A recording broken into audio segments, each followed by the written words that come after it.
Le pain nu de Mohamed Choukri. Nous étions plusieurs enfants à pleurer la mort de mon oncle. Avant, je ne pleurais que lorsqu'on me frappait ou quand je perdais quelque chose. J'avais déjà vu des gens pleurer. C'était le temps de la famine dans le Rif, la sécheresse et la guerre. Un soir, j'eus tellement faim que je ne savais plus comment arrêter mes larmes. Je suçais mes doigts. Je vomissais de la salive. Ma mère me disait, un peu pour me calmer, « Tais-toi, nous émigrerons à Tanger. Là-bas, le pain est en abondance. Tu verras, tu ne pleureras plus pour avoir du pain. À Tanger, les gens mangent à leur faim. Regarde ton frère Abdelkader. Lui, il ne pleure pas. » Les yeux d'Abdelkader, profonds et hagards. À le regard dans cette absence, je m'arrêtais de pleurer. Sa sérénité me procurait de la patience, mais pas pour longtemps. Mon père, furieux, me donne des coups de pied en hurlant. « Arrête, fils de pute, tu mangeras avant même ta mère. » Il me prit par le bras et me jeta par terre. Il me roua ensuite de coups avec rage. Ma culotte était mouillée. Nous avons pris le chemin de l'exil, à pied, sur le bord de la route. Il y avait des charognes, des oiseaux noirs et des chiens, ventre ouvert, déchirés, la pourriture. La nuit, nous plantions notre tente n'importe où, là où la fatigue devenait insupportable. On entendait le hurlement des renards et on apercevait les gens qui enterraient vite les victimes de la faim, là où elle était tombée. Mon frère toussa tout au long du voyage. « Dis mère, est-ce que mon frère va mourir lui aussi ?»« Non, il ne mourra pas, il est juste malade. »« Mais mon oncle est mort. »« Non, ton frère ne mourra pas. » À Tanger, je ne vis pas les montagnes de pain qu'on m'avait promises. Certes, dans ce paradis on avait faim, mais on ne mourait pas comme dans le Rif. Quand la faim me prenait aux tripes, je sortais dans les rues de notre quartier qui s'appelait joliment la source du petit chat. Je fouillais dans les poubelles, j'avalais ce qui était encore mangeable. Là, j'ai rencontré un gamin, nu-pied, à peine vêtu. Tu sais, les poubelles de la ville nouvelle sont plus intéressantes que celles de notre quartier. Les détritus des chrétiens sont plus riches que ceux des musulmans. Je partais ainsi loin de ma rue, seul ou avec les autres gamins. Nous étions les enfants des poubelles. Un jour, j'ai trouvé dans un coin de rue une poule morte. Je l'ai ramassée et l'ai cachée sous ma chemise. Je la serrais contre ma poitrine. J'avais peur de la perdre. Mes parents n'étaient pas à la maison. Seul mon frère était étendu. Ses grands yeux éteints surveillaient l'entrée. Quand il vit la poule, une lueur traversa son regard. Il eut un sourire, une lueur de vie traversa son visage amaigri. Il haletait tout en toussant. Je pris un couteau et me mis dans la direction de la prière. J'égorgeai la bête. Pas de sang, à peine une goutte. Je me souviens avoir vu dans le Rif des voisins égorger un agneau. Elle avait mis un seau sous sa tête pour recueillir le sang. Ma mère, qui était malade, a dû boire ce sang. Elle était sur son lit et balbutiait des mots incompréhensibles. Pourquoi la poule n'avait pas donné le sang? Je me mis à plumer quand j'entendis la voix de ma mère. « Mais que fais-tu? Où as-tu volé cette poule ?»« Je l'ai trouvée, elle était un peu fatiguée. Alors je l'ai égorgée avant qu'elle ne rende l'âme. Si tu ne me crois pas, demande à mon frère. »« Tu es fou, l'homme ne mange pas de la charogne. » Nous échangeâmes, mon frère et moi, un regard bien triste. Il ferma les yeux, attendant un peu de nourriture. Nous habitions une seule pièce. Mon père, quand il rentrait le soir, était toujours de mauvaise humeur. Mon père, c'était un monstre, pas un geste, pas une parole. Tout à son ordre et à son image, un peu comme Dieu. Ou du moins, c'est ce que j'entendais. Mon père, un monstre. Il battait ma mère sans aucune raison. Plusieurs fois, je l'ai entendu la menacer. « Je vais t'abandonner, fille de pute. Je vais te laisser seul et tu n'auras qu'à te débrouiller avec ces deux chiots. » Il prisait du tabac, parlait tout seul et crachait sur des passants invisibles. Il nous insultait et disait à ma mère « Tu es une putain et une fille de putain !» Il injuriait le monde entier, maudissait Dieu et ensuite se repentait. Abdelkader pleure de douleur et de faim. Je pleure avec lui. Je vois le monstre s'approcher de lui, les yeux pleins de fureur. les bras lourds de haine. Je m'accroche à mon ombre et je crie au secours. Un monstre nous menace. Un fou furieux est lâché, arrête-le. Il se précipite sur mon frère et lui tord le cou comme on essore un linge. Du sang sort de la bouche. Effrayé, je sors de la pièce pendant qu'il essaye de faire taire ma mère en l'abattant et en l'étouffant. Je me suis caché, seul. Les voix de cette nuit me sont proches et lointaines. Je regarde le ciel, les étoiles viennent d'être témoins d'un crime. Un profond sommeil règne sur la ville. Je vois la silhouette de ma mère, sa voix très basse. Elle me cherche dans les ténèbres. Pourquoi n'est-elle pas assez robuste et plus forte que le monstre? Les hommes battent les femmes pleurent et crient. Mohamed, mon Mohamed, viens, n'aie pas peur. J'ai pris plaisir à la voir sans qu'elle me voie. Je suis là, ma mère. Viens. Non, elle va me tuer comme il vient de tuer mon frère. N'aie pas peur, viens avec moi. Il ne te tuera pas.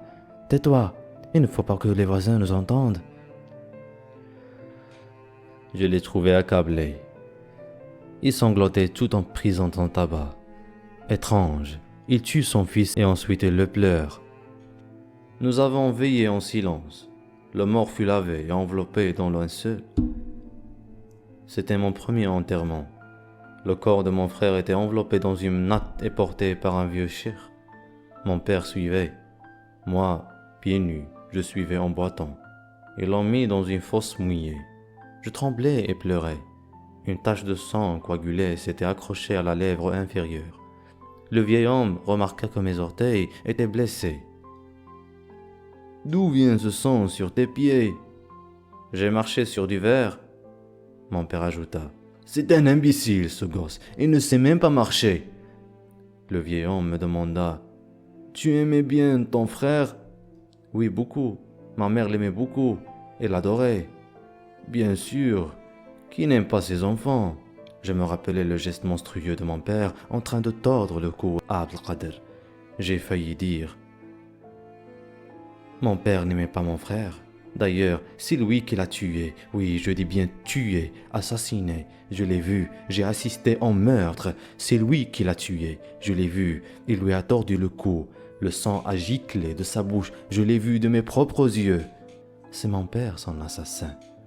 Pour atténuer la haine que je portais à mon père, je me suis mis à pleurer.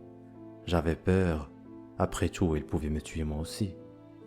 Il se baissa sur moi et me dit à voix basse, « Ça suffit, arrête de pleurer. » « C'est vrai, » dit le vieil homme, « arrête de pleurer. Ton frère est reparti chez Dieu. À présent, il est avec les anges. » Je hais aussi cette tombe qui avait enterré mon frère. Il achetait un sac de pain et du tabac, bon marché, et partait très loin de Tanger, retrouver des soldats espagnols avec qui il devait faire quelques menus trafics. Le soir, il revenait avec le même sac plein d'habits militaires usés, qu'il revendait aux manœuvres marocains dans le Grand Soko. Un soir, il n'est pas rentré. Je me suis endormi, laissant ma mère avec son angoisse. Les jours ont passé, aucun signe. J'essayais de consoler ma mère, de l'aider à avoir patience. L'aimait-elle? Ne l'aimait-elle pas? J'ai compris la nature de ses sentiments quand elle m'a dit « Nous voilà seuls, abandonnés. Qui viendra s'enquérir de notre sort? Nous ne connaissons personne dans cette ville. Ria, ta grande-mère, ta tante Fatima et ton oncle Idriss ont immigré à Oran. Les soldats espagnols ont dû arrêter ton père, tu sais. Il avait déserté l'armée espagnole. » Nous apprîmes qu'effectivement qu'il était dans la prison des militaires. Un soldat marocain, à qui il refusait de vendre une couverture de l'armée, l'avait dénoncé. Ma mère portait dans la ville à la recherche de travail. Elle avait peur de revenir à la maison les mains vides. Elle sanglotait. Des charlatans lui écrivaient des amulettes pour que mon père sorte de prison et qu'il trouve de travail. Elle passait le reste du temps à prier, à implorer le ciel et à allumer des bougies des marabouts. Et consultait aussi les voyantes et se lamentait. Il n'y aura de libération de mon mari, il n'y aura de travail et je n'aurai que de la chance que si Dieu le veut, ainsi que son prophète Mohammed. Alors je demandais à ma mère, mais pourquoi Dieu ne nous donne-t-il pas un peu de chance comme aux autres? Dieu seul sait. Nous Nous ne savons rien. Ce n'est pas bien d'interroger Dieu. Lui sait. Nous ne savons rien. Il est au-dessus de nous tous. » Elle vendit des objets pris dans la maison et m'envoya un jour avec une bande de gamins arracher des herbes d'un verger voisin. J'avais peur. Je ne connaissais personne dans cette bande. J'étais seul parmi des inconnus. Seul. Je le fis vraiment quand ils se sont mis à me taper dessus. Ils n'aimaient pas les étrangers. Les nouveaux venus dans la ville. J'étais cet étranger à éliminer. Je réussis à les semer et descendis à la Médina. J'aimais beaucoup l'activité qui y régnait. J'aimais le mouvement des hommes et des choses. Le grand Soko est le centre de cette agitation. J'y ai trouvé de quoi me nourrir, quelques feuilles de chou, des pelures d'orange et quelques fruits abîmés. J'ai vu un agent de police poursuivre un enfant à peine plus grand que moi. Peu de distance les séparait. Ça aurait pu être moi. J'étais cet enfant pris de panique. Les gens criaient. « Elle va l'attraper! Elle va l'attraper! Oh, elle l'a attrapé !» J'ai eu peur. Je tremblais de peur. Je me suis vu une seconde entre les mains du flic. J'ai prié Dieu pour qu'il intervienne, mais il ne s'est point manifesté. Le gosse était bien dans le filet du flic. J'ai eu de la haine et du dégoût pour ceux qui avaient crié, pour ceux qui étaient du côté de la brutalité du flic. De loin, j'ai vu une femme, une étrangère qui s'approchait de la foule des badauds. Elle était en colère et disait des choses dans une langue que je ne comprenais pas. Un passant fit ce commentaire. « On ne lui a laissé que l'anse du sac sur le bras. » Je reçus un coup du bâton sur les fesses. Je bondis en l'air, criant riffant. « Mère, mère !» J'ai insulté le flic dans ma tête. 2 autres flics étaient arrivés avec leurs matraques. Bousculade et panique. Quelle honte! De grands gaillards frappent les petits et malmènent les hommes pauvres qui traînent sur cette place, sans travail. On m'avait dit que la police frappait les gens et les emprisonnait dans le cas grave d'un assassinat ou d'un vol important. Après cet incident, je suis allé au cimetière principal Borakia. J'ai pris quelques branches de basilic, des jolies tombes et les déposé sur celles de mon frère. Il y avait dans ce cimetière beaucoup de tombes sans fleurs, sans dalles, juste une motte de terre et de pierre, l'une pour désigner la tête, l'autre les pieds. Des tombes oubliées, couvertes d'herbes quelconques. La distinction entre riches et pauvres n'épargne pas les morts. Quand je demandai à ma mère « Mais pourquoi l'homme meurt ?»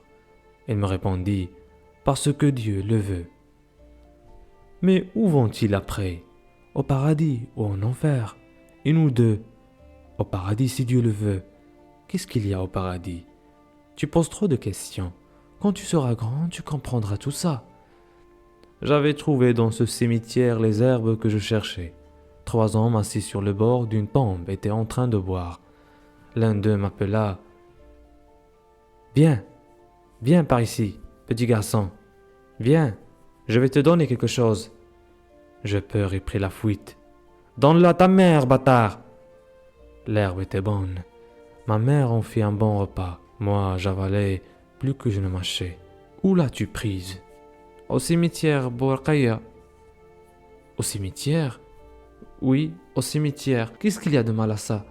J'ai visité la tombe de mon frère, j'y ai déposé du basilic. J'ai remarqué que la motte de terre n'est plus très haute. Si elle continue de baisser, bientôt il n'y aura plus de tombe. Ça se confondra avec la terre et nous ne trouverons plus le lieu où repose mon frère. » Elle cessa de manger et eut les larmes aux yeux. Je continuai. « Cette herbe abonde au cimetière, tout autour des tombes oubliées. »« Mon fils, ce qui pousse dans les cimetières ne doit pas être consommé. »« Pourquoi ?» Elle était très embarrassée. Je mangeais avec appétit. J'ai cru un moment qu'elle allait vomir. Elle me dit en riffant. « Ça suffit.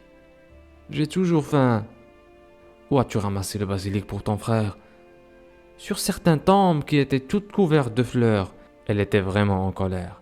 « Demain, tu vas retourner au cimetière et tu remettras les fleurs à leur place. Tu oublies que ces tombes ont leur propriétaire. Fais attention, il ne faut pas qu'on te voie en train de les remettre.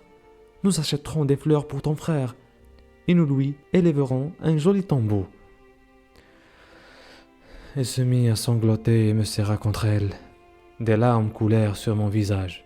Je l'accompagnai au grand soukou où elle achetait du pain assis que revendaient les mendiants sous l'arbre du Saint-Sidi Marfi. Elle trempait ce pain dans une marmite d'eau chaude avec un peu d'huile et quelques épices. Un matin, elle me dit « Je vais aller au marché. J'achèterai des légumes et des fruits et les revendrai. Toi, reste là. Ne joue pas avec les gamins et n'abandonne pas la maison aux voleurs. » Entre les gosses du quartier et moi, il existe une petite distinction. Quoique certains soient plus misérables que moi. J'ai vu un jour l'un d'eux ramasser la carcasse d'un poulet et en sucer les os en disant « Les habitants de cette maison ont une poubelle intéressante, généreuse. » J'étais pour eux l'affamé venu d'ailleurs. C'est un rifan. Il est arrivé du pays de la famine et des assassins. Il ne sait pas parler arabe. Les rifans sont malades. Et partout où ils vont, ils répondent de la famine. Même leurs animaux sont malades. En tout cas, nous ne mangeons pas leurs bêtes. D'ailleurs, elles les rendent encore plus malades. Oui, quand meurt une vache ou une brebis, ils la mangent quand même. Ils mangent de la charogne. Ce mépris du rifan frappe aussi celui qui est descendu de la montagne. La différence, c'est qu'on considère le rifan comme un traître et le montagnard comme un pauvre type, un naïf. Notre voisin possède un poirier très riche. Je passais des heures à observer ses fruits. Un matin, il me surprit en train d'essayer de cueillir une belle poire, la plus belle, avec un roseau. Elle me traîna par terre. J'essayais de me détacher. J'ai eu tellement peur que j'ai pissé dans ma culotte. « C'est lui qui détruit les fruits, » dit-il à sa femme. « C'est pire qu'une puce. Il démolit plus qu'il ne mange. C'est un rat. » La femme me demanda gentiment « Où est ta mère, mon enfant ?» « Elle est allée vendre les légumes au marché. »« Arrête de pleurer, et ton père ?»« En prison. »« En prison ? » ?»« Oui, c'est bien ça, en prison. »« Le pauvre, pourquoi est-il en prison ?» Elle me répéta la question tout en me caressant le visage. « Dis-moi, pourquoi a-t-on mis ton père en prison ?» Je me suis dit que la franchise dans ce cas-là serait une atteinte à la dignité de mes parents. « Je ne sais pas pourquoi. Ma mère sait. » L'homme et la femme se concertèrent. Allaient-ils me garder auprès d'eux ? Leur fille était là, pieds nus, ses mains pures et innocentes mouillées. La mère et la fille avaient pitié de moi. Pas l'homme.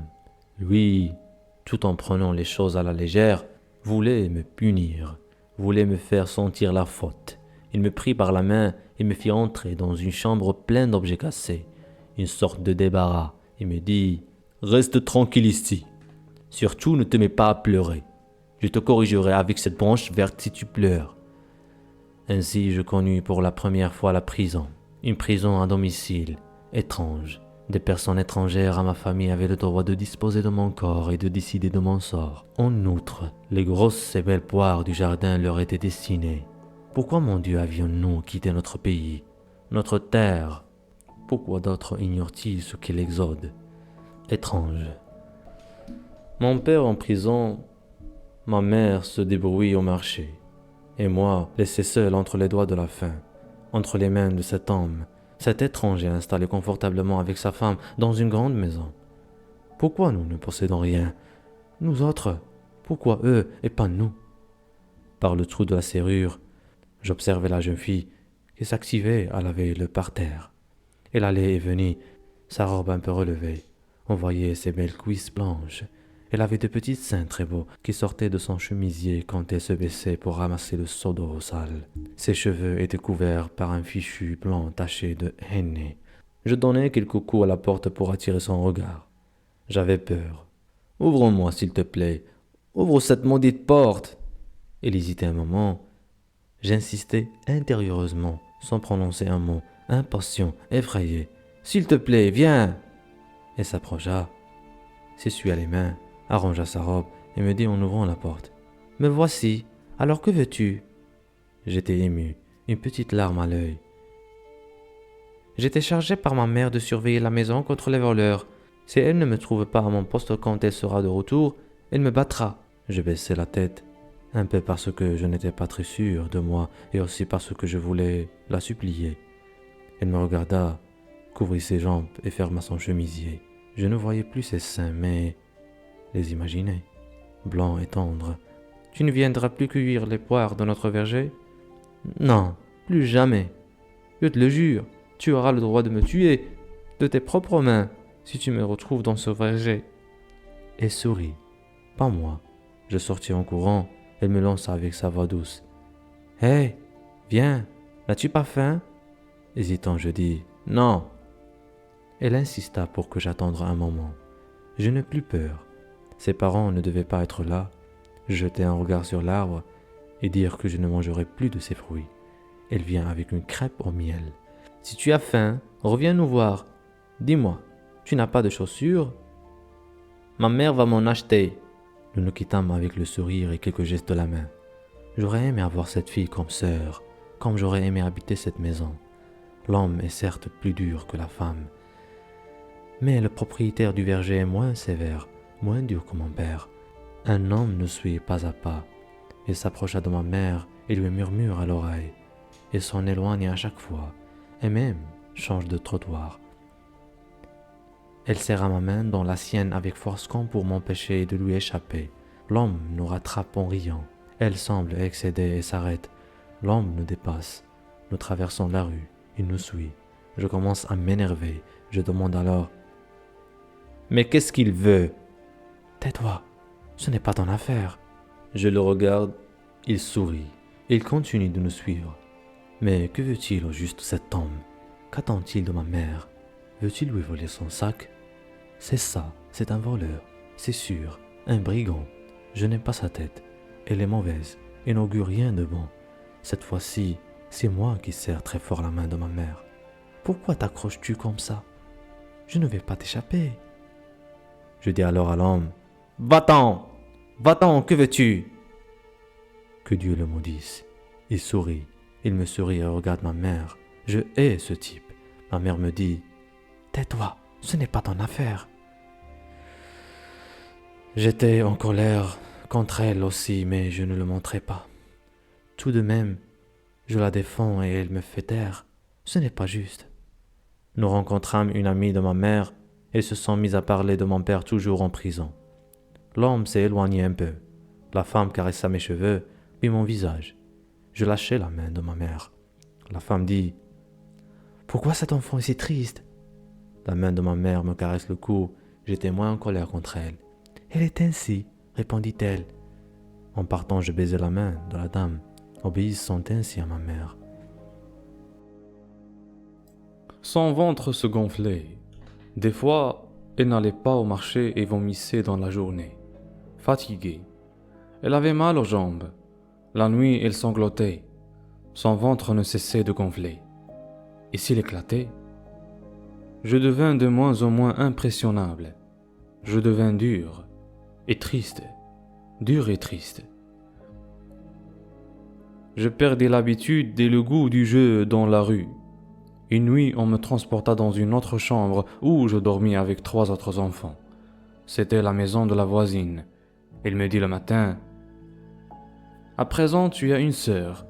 Sois gentil avec elle. » Ma mère allait voir mon père à la prison 1 fois par semaine. Parfois, elle revenait en larmes. J'ai compris que les femmes pleurent plus que les hommes. Elles pleurent et s'arrêtent comme les enfants. Elles sont tristes quand on pense qu'elles sont heureuses. Ou alors, quand on s'attend à les voir malheureuses, on les découvre d'une humeur plutôt gaie. En fait, je ne sais jamais quand elles sont heureuses et quand elles ne le sont pas. J'ai vu ma mère pleurer tout en souriant. Est-ce une forme de folie? Je restais à la maison pour surveiller ma petite sœur Himou. Je savais comment la faire rire et comment la faire taire quand elle se mettait à pleurer. Mais des fois, je la laissais pleurer et je sortais. Elle se débattait avec ses petits membres comme une tortue, renversée sur le dos. Quand je revenais, je la trouvais endormie en souriante. Des mouches se rassemblaient autour de sa bouche ou sur son petit visage mangé par les moustiques. La pauvre, les mouches le jour et les moustiques la nuit. Ma sœur grandit, ma mère pleurait moins qu'avant. Et moi, je devenais de plus en plus violent et nerveux que ce soit à la maison ou dans la rue. Quand je suis vaincu par ma mère ou par les gamins du quartier, je casse les objets ou alors je me jette par terre en me donnant des coups, en pleurant et en les insultant. Un jour, je lui ai demandé « Est-ce que la femme peut aller en prison elle aussi ?»« Pourquoi tu me poses cette question ?»« Je me demande, c'est tout. » »« Oui, la femme aussi peut être enfermée dans une prison si elle fait quelque chose de mal. » Elle nous emmenait avec elle au marché. Ma sœur prenait le sein et moi j'allais me débrouiller pour trouver quelque chose à manger. Entre le marché et les rues étroites de la Médina, je mendiais ou tout simplement je chapardais. Quand elle s'inquiétait de mes absences, je la menaçais. « Je vais foutre le camp et tu ne me reverras plus jamais. » Tu es terrible déjà à cet âge. Nous fûmes surpris un matin au marché par la visite d'un homme conduit jusqu'à ma mère par notre voisine. Ma mère s'est mise à sangloter. Pleurait-elle à cause de cet homme, un homme dur et méchant? Le lendemain, elle ne partit pas au marché. Elle alla au bain et se fit belle, du kohl aux yeux et du souak sur les lèvres. Elle était assez contente. Étrange. Quand mon père sortit de prison, elle pleura. Je n'ai jamais vu une femme pleurer autant qu'elle. Elle m'expliqua que mon père allait chercher le soldat qu'il avait dénoncé pour se battre avec lui. Là, j'étais content. J'espérais beaucoup qu'il le trouve et qu'il le tue pour qu'il retourne de nouveau en prison, et pour longtemps cette fois-ci. Il fallait que l'un des deux meure. Je haïssais mon père, plutôt absent que présent. Le soir, mon père entra triste à la maison. Il sentait l'alcool. J'entendis ma mère l'engueuler. « Tu as bu, n'est-ce pas? Tu t'es saoulé. » Il murmura quelques mots et s'affaissa triste et fatigué. Nous étions, lui et moi, bien tristes, mais pour les raisons opposées. Lui parce qu'il n'avait pas retrouvé le soldat, et moi parce qu'il était revenu à la maison. Avant de s'endormir, mes parents ont évoqué l'éventualité de nous en aller à Tétouan. Difficile de ne pas tout entendre quand on vit tout dans une seule et même chambre. Je me réveillai dans la nuit pour aller pisser. J'entendis le bruit de baisers, bruit de corps haletants et des peaux se frottant l'une contre l'autre. Ils sont en train de s'aimer. Malédiction sur cet amour. J'ai envie de cracher. Comme elle ment. Dorénavant, je ne la croirai plus. J'entends encore. On dirait qu'ils ont de la fièvre. Ils l'allaitent essoufflée. Ils s'embrassent, se mordent, se dévorent. Du sang, un murmure, et la poignarde. Un long cri interrompu par un sanglot. Elle l'a tué. Je sentis ma vessie se vider. L'urine chaude coulait entre mes cuisses. Un jour, avant notre départ, j'ai revu la jeune fille qui m'avait libéré de la prison et donné une galette au miel. Je lui ai annoncé notre départ à Tétouan. Elle me prit par la main et m'emmena chez elle. Je mangeais du pain complet trempé dans du beurre et du miel. Puis il m'offrit une belle pomme rouge et une poignée d'amandes. Mieux, elle me lava le visage et les membres. Était-elle son petit frère ou son jeune fils? Elle me peigna les cheveux. Je sentais ses mains douces sur mon front et mon visage. Elle me parfuma et me mit en face d'un miroir. J'y ai beaucoup plus regardé son visage que je ne m'y suis vu. Elle prit ma tête entre ses mains avec délicatesse, comme moi quand je prenais un moineau entre mes doigts. Ne pas faire mal. Elle m'embrassa sur la joue puis sur la bouche.